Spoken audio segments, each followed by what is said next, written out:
নমস্কাৰ news 18 Assam north ইষ্টৰ এতিয়া খবৰ হৈতে ষ্টুডিঅ'ত পইভা মহন্ত প্ৰথমে ব্ৰেকিং নিউজ ৰাজ্যসভাৰ সাংসদ ৰিপুন বৰাক নিলম্বন কৰা হৈছে ৰিপুন বৰা সহ মুঠ 8 গৰাকী সদনৰ পৰা নিলম্বন কৰা হৈছে 7 দিনৰ বাবে সদনৰ পৰা নিলম্বন কৰা হৈছে 8 গৰাকী সাংসদক নিলম্বিত সাংসদসকল হৈছে ডেৰেক অ'ব্ৰায়েন সঞ্জয় সিং ৰাজীৱ চাটাপ কে ৰাগেশ দোলা সেন সৈয়দ নাজিৰ হুছেইন ৰিপুন বৰা আৰু এলম ৰাম কৰিম দেওবাৰে সদনৰ সৃষ্টি কৰিছিল হুলস্থুলীয়া পৰিৱেশৰ ৰাজ্যসভাৰ সভাপতি এম ভেংকয়া নাইডুক কৰিছিল অশালীন ব্যৱহাৰ আৰু তাৰ পাছতে 7 দিনৰ বাবে মুঠ 8 গৰাকী সদনৰ পৰা নিলম্বন কৰা হৈছে আৰু সেই মুহূৰ্তৰ দৃশ্য আমি দেখুৱাইছো দেওবাৰ দিনটোত কিদৰে তেওঁলোকে উত্তপ্ত পৰিস্থিতিৰ সৃষ্টি কৰিছিল এখন বিধেয়কৰ তেওঁলোকে বিৰোধিতা কৰিবলৈ গৈ এনেদৰে ৰাজ্যসভাৰ সভাপতিক তেওঁলোকে অশালীন ব্যৱহাৰ কৰা অভিযোগ উত্থাপন হৈছে আৰু তাৰ পাছতে নিলম্বন কৰা হৈছে 7 দিনৰ বাবে 8 গৰাকী সাংসদক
দীৰ্ঘদিনৰ অপেক্ষাৰ অন্তৰ পুনৰ খোল খালে শিক্ষানুষ্ঠানৰ দুৱাৰ প্ৰায় 6 মাহৰ পিছত আজিৰ পৰা আৰম্ভ হৈছে নৱমৰ পৰা দ্বাদশ শ্ৰেণীৰ পাঠদান অভিভাৱকৰ লিখিত অনুমতি লৈহে বিদ্যালয়লৈ আহিব পাৰিব ছাত্ৰ-ছাত্ৰী অভিভাৱকৰ অনুমতি লাভ নকৰিলে শিক্ষাৰ্থীয়ে কৰিব পাৰিব অনলাইন ক্লাছ অভিভাৱকলৈ দায়ী ঠেলি শিক্ষানুষ্ঠান খোলাৰ সিদ্ধান্ত লৈছে শিক্ষা বিভাগে যাৰ ফলত চৰম দুমোজা আৰু দুশ্চিন্তাত পৰিছে অভিভাৱকসকল আনহাতে কোভিড প্ৰটকলৰ মাজত নৱমৰ পৰা দ্বাদশ শ্ৰেণীৰ শিক্ষাৰ্থীক পাঠদানৰ অনুমতি প্ৰদান কৰিছে চৰকাৰে সোম বুধ আৰু শুকুৰবাৰে হ'ব নৱম আৰু দ্বাদশ শ্ৰেণীৰ পাঠদান দশম আৰু একাদশ শ্ৰেণীৰ পাঠদান হ'ব মংগল বৃহস্পতি আৰু শনিবাৰে দুটা দলত পাঠদান কৰিব লাগিব প্ৰতিটো শ্ৰেণীত এটা দলত 20 জনতকৈ অধিক শিক্ষাৰ্থী থাকিব নোৱাৰিব প্ৰথম দলৰ পাঠদান হ'ব 9 বজাৰ পৰা 12 বজালৈ দ্বিতীয় দলৰ পাঠদান হ'ব 1 বজাৰ পৰা 4 বজালৈ শিক্ষক শিক্ষাৰ্থী আৰু কৰ্মচাৰীয়ে কোভিড প্ৰটকল মানিব লাগিব বিদ্যালয়ত উপস্থিত থাকিব পাৰিব 50% শিক্ষক কৰ্মচাৰী সাপ্তাহিকভাৱে বিদ্যালয়ত শিক্ষক কৰ্মচাৰী আৰু শিক্ষাৰ্থীৰ ৰেণ্ডম টেষ্ট কৰা হ'ব শিক্ষক শিক্ষাৰ্থীয়ে পৰিধান কৰিব লাগিব মাস্ক বিদ্যালয়ৰ প্ৰৱেশদ্বাৰত চেনিটাইজাৰ থাৰ্মেল স্ক্ৰিনিংৰ ব্যৱস্থা কৰিব লাগিব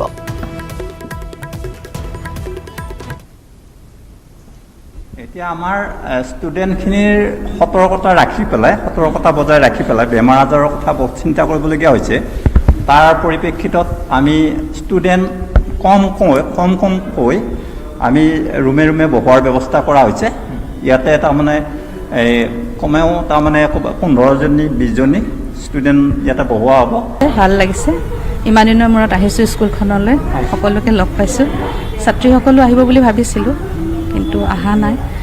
হয়তো তেওঁলোকে অলপমান ভয় খাবও পাৰে সেইটোৱে প্ৰস্তুত হৈ আহিছোঁ আমি গভৰ্ণমেণ্টৰ SOP মতে আমি গোটেইখিনি আমি কৰিছোঁ বা আমি ছ'চিয়েল ডিষ্টেঞ্চ মেইনটেইন কৰিম যিখিনি আমি কৰিব লাগে ছাত্ৰীসকলৰ কাৰণে আমি গোটেইখিনিয়ে কৰিম বুলি ভাবিছোঁ কিন্তু তেওঁলোকৰ ফালৰ পৰা হয়তো অভিভাৱকসকলে হয়তো কথা পঠোৱা নাই বা তেনেকুৱা আমি আশাবাদী আমি আশা কৰিছোঁ যাতে ছাত্ৰীসকল আহে আৰু লগতে আমি অনলাইন ক্লাছো কৰি আছোঁ কিন্তু মই অভিভাৱকক জনাওঁ তেওঁলোকে ভাবি চাওক কাৰণ অনলাইনত ইমানখিনি ফলপ্ৰসূ নহয়গৈ তেওঁলোকে ভাবি চাওক ভালকৈ ভাবক টেষ্ট কৰক ছোৱালীক তাৰপিছত পঠাব পাৰিব নিশ্চয় আমি আশাবাদী আহিব বুলি কিন্তু এতিয়ালৈকে 9টা হ'ল এতিয়ালৈকে দেখোন এগৰাকী ছাত্ৰী আমি অহা দেখা নাই এতিয়া চাওঁচোন কি হয় বাট চাওঁ আমি আৰু ব্যৱস্থা কেনেধৰণে লোৱা হৈছে আজি যিখিনি চৰকাৰী নীতি নিৰ্দেশনা আছে সেই অনুসৰি কেনেধৰণে বহাৰ ব্যৱস্থা কৰিছে বা ক্লাছৰুমৰ ব্যৱস্থা কিমান কৰিছে আৰু প্ৰতিটো শ্ৰেণীতে ছাত্ৰীৰ সংখ্যা কিমান আছে আপোনালোকৰ বিদ্যালয়ত আমাৰ একচুৱেলি এতিয়া আগবেলা নৱম মানৰ ছাত্ৰীখিনি আহিব আৰু সেইখিনিৰ কাৰণে আমি 3টা হলৰ ব্যৱস্থা কৰিছোঁ 3টা হলত আমাৰ 40 জনৰ কেপাচিটি আছে আমি যদি এখন বেঞ্চত জিগজাগ ৱেট বহুৱাইছোঁ এখন বেঞ্চত যদি এটা এণ্ডত এগৰাকী বহিছে আকৌ সিখন বেঞ্চৰ সিটো মূৰতহে আমি এগৰাকী বহুৱাৰ ব্যৱস্থা কৰিছোঁ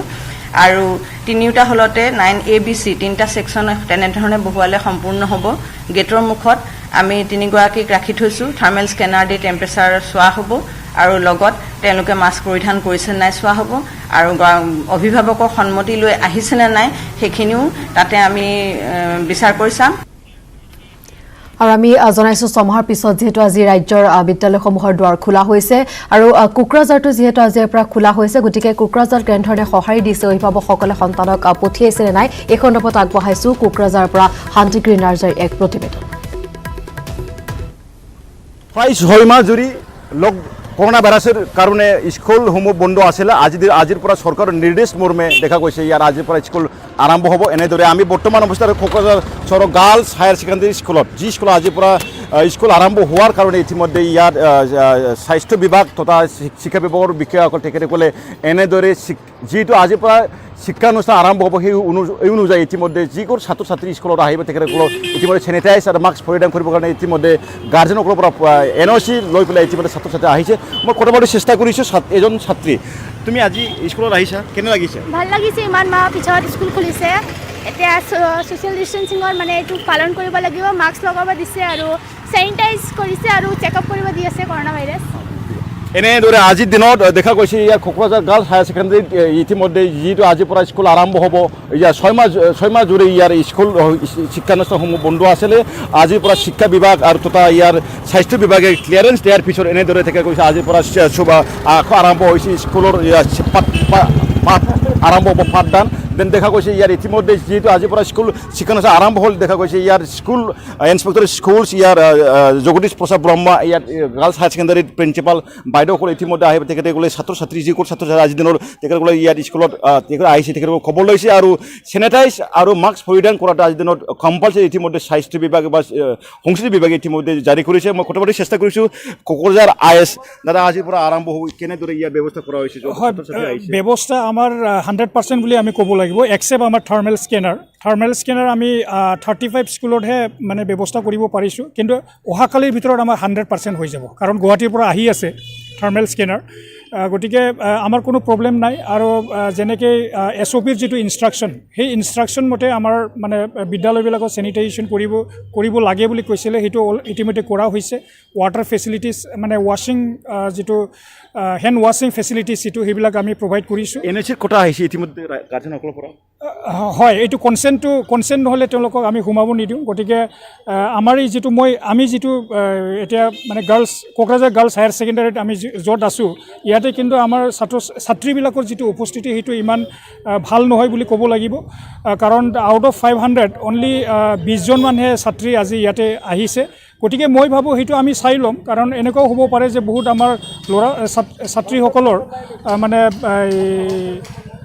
মোবাইলৰ ব্যৱস্থা নাছিলে গতিকে তেওঁলোকে হয়তো ইনফৰমেশ্যন হয়তো এনেকুৱাও এটা হ'ব পাৰে বা গাৰ্জেনে হয়তো পঠিয়াব খোজা নাই গতিকে সেইটো আমি অহাকালি বা পৰহিৰ ভিতৰত আমি ইনচিয়ৰ কৰিম যে তেওঁলোকে যাতে আহে বা গাৰ্জেনে আৰু ইফালে কোভিড প্ৰটকলৰ মাজত হাটগাঁও উচ্চ মাধ্যমিক বিদ্যালয়টো আৰম্ভ হৈছে পাঠদান আমি যেহেতু জনাই আছো আজিৰ পৰা বিদ্যালয়সমূহ খোলা হৈছে নৱম দশম একাদশ দ্বাদশ শ্ৰেণীৰ পাঠদান আৰম্ভ হৈছে কোনো স্থানত দেখা পোৱা গৈছে সঁহাৰি জনাইছে অভিভাৱকসকলে সন্তানক বিদ্যালয়লৈ পঠিয়াইছে তাৰ বিপৰীতে আন কিছু স্থানত দেখা পোৱা গৈছে বিদ্যালয়লৈ পঠিয়াবলৈ কিছু ভয় শংকা তেওঁলোকৰ মনত আছে কোভিড প্ৰটকলৰ মাজত এইবাৰ আমি দেখুৱাইছো হাটগাঁও উচ্চ মাধ্যমিক বিদ্যালয়টো এনেদৰে পাঠদান আৰম্ভ কৰা হৈছে আৰু হাটগাঁৱৰ পৰা আগবঢ়াইছো অজয় বৰ্মনৰ এক প্ৰতিবেদন বিৰতিৰ মূৰত আজিৰ পৰা স্কুল বিদ্যালয়সমূহ খোলা পৰিলক্ষিত হৈছে আৰু এই মুহূৰ্তত মই উপস্থিত আছোঁ মহানগৰী হাটগাঁও উচ্চ বিদ্যালয় আৰু এই মই দৃশ্য দেখুৱাইছোঁ যে যি কোভিড প্ৰটকল আছে কোভিড প্ৰটকল মানি কিনে আজিৰ পৰা বিদ্যালয়সমূহ খোলা পৰিলক্ষিত হৈছে যি নৱম শ্ৰেণীৰ পাঠদান আজিৰ পৰা আৰম্ভ হ'ব আৰু মই দৃশ্য দেখুৱাইছোঁ যে যিসকল বিদ্যাৰ্থীয়ে ইতিমধ্যে স্কুলত আহিছে, বিদ্যালয়ত আহিছে, পাঠদান কৰাৰ বাবে তেওঁলোকে যি আহিছে তেওঁলোকক এই থাৰ্মেল চেকিং কৰি থকা থাৰ্মেল চেক কৰা হৈছে। তেওঁলোকক প্ৰথমতে বিদ্যালয়ৰ প্ৰৱেশ পথত তেওঁলোকক হাত ধুব দিয়া হৈছে। হাত ধোৱাৰ পিছত তেওঁলোকৰ যি টেম্পাৰেচাৰ চেক কৰা হৈছে। চেনিটাইজাৰৰ যি চেনিটাইজাৰৰ ব্যৱস্থা কৰা আছে। সুচাৰুৰূপে এক সুন্দৰ পৰিৱেশত তেওঁলোকক বিদ্যালয়ত প্ৰৱেশ কৰিবলৈ দিয়া হৈছে। মই দৃশ্য দেখুৱাইছোঁ যে যি শিক্ষাৰ্থীসকল আহিছে তেওঁলোকক এনেকৈ থাৰ্মেল চেক কৰা হৈছে। আৰু মোৰ লগত শিক্ষক আছে, মই শিক্ষকৰ পৰা এই বিষয়ে কিছু কথা জানিব বিচাৰিম। ছাৰ, আজিৰ পৰা বিদ্যালয়সমূহ খোলা হৈছে, কিছু নীতি নিৰ্দেশনা আছে আপোনালোকৰ, কেনেকুৱা ধৰণে পালন কৰিছে বা কেনেকুৱা ধৰণে আজিৰ পৰা শিক্ষা দান? চৰকাৰে যিবোৰ নীতি নিৰ্দেশনা দিছে COVID-19ৰ ওপৰত, সেইবোৰ নীতি নিৰ্দেশনা মানি আজিৰ পৰা আমি বিদ্যালয় খোলা আৰম্ভ কৰিছোঁ। ইতিমধ্যে কিছুসংখ্যক ছাত্ৰ ছাত্ৰী আহিছে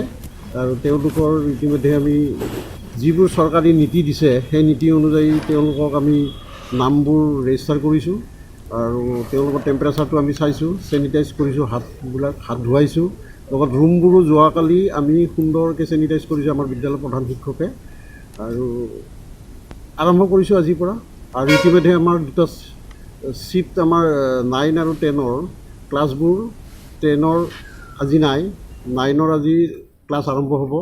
নৱমৰ সোমবাৰ, বুধবাৰ আৰু শুক্ৰবাৰ এই 3টা দিন ক্লাছ হ'ব। অভিভাৱকৰ সন্মতি পত্ৰৰ কথা উল্লেখ কৰা আছে। অভিভাৱকৰ সন্মতি পত্ৰ ইতিমধ্যে আমি প্ৰস্তুত কৰি উলিয়াইছোঁ আৰু ছাত্ৰ ছাত্ৰীবোৰক আমি এই সন্মতি পত্ৰবোৰ প্ৰদান কৰিছোঁ আৰু তেওঁলোকে স্বাক্ষৰ কৰি আনি আমাৰ প্ৰধান শিক্ষকৰ হাতত দিয়াৰ কাৰণে আমি ইতিমধ্যে জনাইছোঁ। হয়, নিশ্চিতভাৱে এটা কথা উল্লেখ কৰিব লাগিব, যি অভিভাৱকৰ যি সন্মতি পত্ৰৰ তেওঁলোকে ব্যৱস্থা কৰিছে, তেওঁলোকে প্ৰত্যেকজন শিক্ষাৰ্থীক যি আজি বিদ্যালয়ত আহি উপস্থিত হৈছে প্ৰত্যেকজনকে সেই হাতে হাতে দিয়া হৈছে। আৰু তেওঁলোকৰ যি অভিভাৱকৰ পৰা তেওঁলোকে সেই সন্মতি পত্ৰ লৈ আহিব। আৰু মোৰ লগত প্ৰধান শিক্ষকগৰাকী আছে, মই তেওঁৰ পৰা কিছু কথা জানিব। যিখিনি নীতি নিৰ্দেশনা স্বাস্থ্য বিভাগে দিছে বা শিক্ষা বিভাগৰ ফালৰ পৰাও আছে, কেনেকুৱা ধৰণৰ নীতি নিৰ্দেশনা আপোনালোকে পালন কৰি আজিৰ পৰা পাঠদান আৰম্ভ কৰিছে? আমি চৰকাৰী নিয়ম অনুযায়ী আমাক যি নিৰ্দেশ দিছে, এই আমি সকলো নিৰ্দেশ যোৱা 2 দিন ধৰি আমাৰ কৰ্মচাৰীসকলক লগাই দিছোঁ। সম্পূৰ্ণ চৌহদ পৰিষ্কাৰ পৰিচ্ছন্ন, ৰুম চেনিটাইজ কৰা হৈছে। গোটেই দিনটো কালি আমি ৰৈ চোৱা চিতা কৰিছোঁ, শ্ৰেণীৰ উপযোগী আমি কৰি তুলিছোঁ যোৱাকালি। আৰু আজি আমি ৰাতিপুৱাৰ পৰা সেইকাৰণে আগতীয়াকৈ আমাৰ শিক্ষকবৃন্দ আহিছে, আহি আমি হাত ধোৱাৰ ব্যৱস্থা কৰি দিছোঁ। তাৰপিছত আমি টেম্পাৰেচাৰ চেক কৰাৰ ব্যৱস্থা কৰিছোঁ আমাৰ স্কুলৰ ইনিচিয়েটিভ লৈ। আৰু এবাৰ জনাব বিচাৰিছোঁ জাগিৰোডৰ খবৰ, যিহেতু কোভিড প্ৰটকলৰ মাজত জাগিৰোডতো পাঠদান আৰম্ভ হৈছে। জাগিৰোডত দেখা পোৱা গৈছে কোনো বিদ্যালয়ত অভিভাৱকসকলে নিজৰ সন্তানক পঠিয়াইছে পাঠদানৰ বাবে। তাৰ বিপৰীতে একাংশৰ মাজত আমি জনাইছোঁ ভয় শংকা তেওঁলোকৰ মনত আছে। এইবাৰ দৃশ্য আমি দেখুৱাইছোঁ জাগিৰোডৰ, এনেদৰে কোভিড প্ৰটকল মানি চলি জাগিৰোডতো আজিৰ পৰা আৰম্ভ হৈছে পাঠদান। আৰু পাঠদানৰ পূৰ্বে যিসমূহ সাৱধানতামূলক ব্যৱস্থা অৱলম্বন কৰাৰ কথা কোৱা হৈছে বা কোভিড প্ৰটকলৰ কথা কোৱা হৈছে, সেইসমূহ এনেদৰে মানি চলা হৈছে। এয়া শ্ৰেণীকোঠাৰ পৰিৱেশ, কোভিড প্ৰটকল মানি এনেদৰে জাগিৰোডতো আৰম্ভ হৈছে পাঠদান।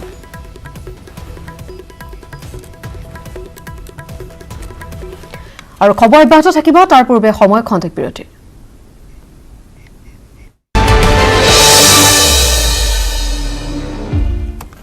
উঠিছো বিৰতিৰ পাছত। মহানগৰী জালুকবাৰীত আৰক্ষী আৰু ডকাইতৰ মাজত সংঘৰ্ষ। মহানগৰীত ডকাইতিৰ পৰিকল্পনাৰ দিশা হাজোৰ দিশৰ পৰা আহি আছিল এটা ডকাইতৰ দল। গোপন খবৰৰ ভিত্তিত শৰাইঘাট দলঙৰ ওচৰত তালাচী চলাইছিল জালুকবাৰী আৰক্ষীয়ে। ডকাইতৰ দলটো গুৱাহাটীত প্ৰৱেশ কৰাৰ তথ্য লাভ কৰি জালুকবাৰী আৰক্ষীয়ে শৰাইঘাট দলঙত তালাচী চলাই থকাৰ সময়ছোৱাতে সন্দেহজনকভাৱে AS23L 3736 নম্বৰৰ বাহনখন ৰখাবলৈ চেষ্টা কৰে, কিন্তু আৰক্ষীৰ বেৰিকেড ভাঙি তীব্ৰ বেগেৰে পলায়ন কৰে বাহনখনে। পিছত জালুকবাৰী আৰক্ষীৰ এটা দলে খেদি যায় বাহনখন। অৱশেষত ৰাষ্ট্ৰীয় ঘাইপথৰ ডিভাইডাৰত খুন্দা মাৰি বাগৰি পৰে তীব্ৰবেগী বাহনখন। দুৰ্ঘটনাগ্ৰস্ত বাহনখন ডিভাইডাৰতে এৰি পলায়ন কৰে 3জনীয়া ডকাইতৰ দল। ডকাইতৰ দলটোক আৰক্ষীয়ে খেদি যায় যদিও কৰায়ত্ব কৰিবলৈ সক্ষম নহয়। আৰু ইফালে দুৰ্ঘটনাগ্ৰস্ত বাহনখনত ডকাইতি কাৰ্যত জড়িত বহু সামগ্ৰী আৰক্ষীয়ে উদ্ধাৰ কৰে। ঘটনা সন্দৰ্ভত জালুকবাৰী আৰক্ষীয়ে অব্যাহত ৰাখিছে অভিযান।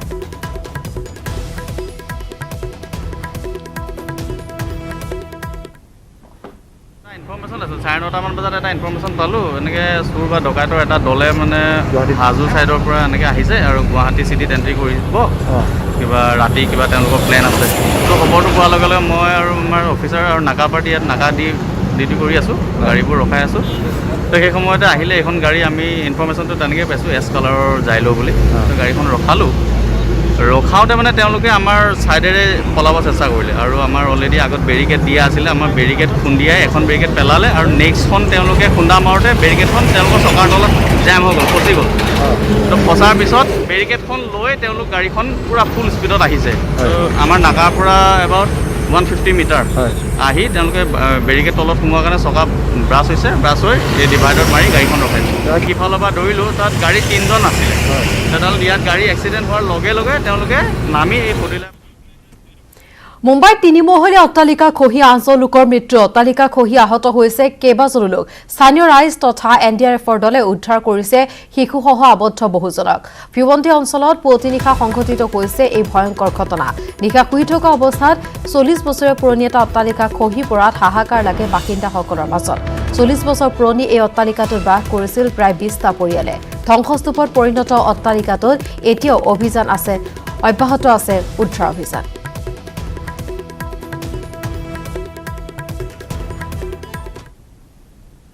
हमारे म्यूनसिपल कॉर्पोरेशन की रेस्पॉन्स टीम के अलावा ठाणे म्यूनसिपल कॉर्पोरेशन की टीडीआरएफ और स्टेट सेंटर की तरफ से एनडीआरएफ की टीम को भी हमने बुला लिया उनके लोग यहाँ पे रेस्क्यू ऑपरेशन शुरू कर चुके हैं और उस पर हम सबसे हमारा पहला फोकस रेस्क्यू ऑपरेशन पे ही है अभी तक अंदर कितने दबे हैं उसका एग्जैक्ट नंबर पता नहीं है पर जैसे मैंने कहा कि 24 से 25 फैमिली इसमें एक्सपेक्टेड है और अभी तक हुई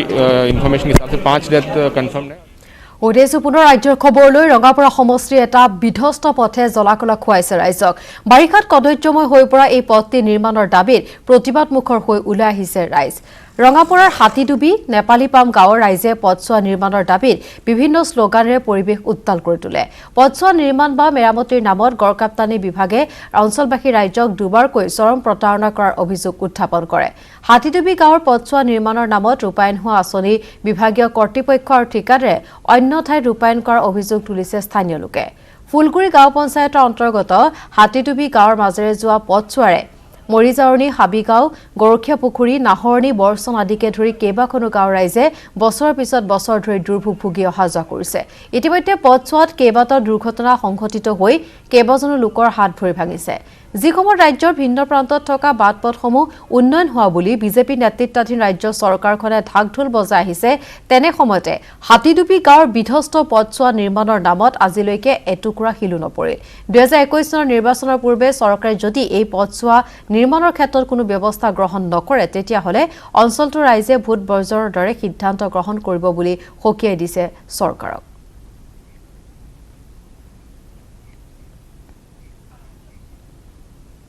আজি আমাৰ ইয়াৰ যিখিনি ৰাইজ হাতীডুবি অঞ্চলৰ হাতীডুবি বুলি নহয় ইয়াত অলপমান আমাৰ ৱাৰ্ড নেপালী গাঁও বা দুটা ৱাৰ্ড আমাৰ এই ৰাস্তাটোত সংযোগী হৈ আছে ফুলগুৰি পঞ্চায়তৰ অন্তৰ্গত আৰু এই দুটা ৱাৰ্ডৰ মানুহ আজি ইয়াত গোটেইখিনি ইয়াত আহি গোট খাইছেহি এই ৰাস্তাটো যিহেতু 2006 চনত যেতিয়া আমাৰ বিধায়ক বিজেপি দলৰ ইয়াত যেতিয়া বিধায়ক জিকিছিলে তেতিয়া এই ৰাস্তাটো আবণ্টন হৈছিল তাৰ পাছত তেখেতে কি কৰিলে এই ৰাস্তাটো কাটি পেলাই বেলেগ এটা ৰাস্তাত লৈ গুচি গ'ল বেলেগ এটা জাগাত মানে বেলেগ এখন গাঁৱত মানে ৰাস্তাটো বনোৱাই দিলে এতিয়া তাৰ পাছতে ৰাইজে আজিলৈকে আমি গৈ মানে দিছপুৰ পালোগৈ বা ইয়াতো বৰমূৰীয়াসকলক আমি লগ ধৰিলোঁ ডিচি অফিচত গৈ পেলাই তেখেতসকলে কয় যে এই ৰাস্তাটোৰ বিষয়ে আমি অৱগত নহয় বিজেপি চৰকাৰ আহিলে বিজেপি চৰকাৰ আহি পেলাই ক'লে যে হাতীডুবি গাঁৱত আমি প্ৰথমেই আমি ৰাস্তাটোৱে বনোৱাই দিম তাৰ তথাপিও আজি সিহঁতে এই 5 বছৰ শেষ হ'বলৈ হ'ল আজিলৈকে পল্লৱলোচন দাস প্ৰথমে MLA মন্ত্ৰী তাৰ পাছত আজি তেখেত গৈ MP হ'লেগৈ তথাপিও কিন্তু আজিলৈকে এই গাঁওখনত আহি পেলাই তাৰ ভৰি দিবলৈ এবাৰ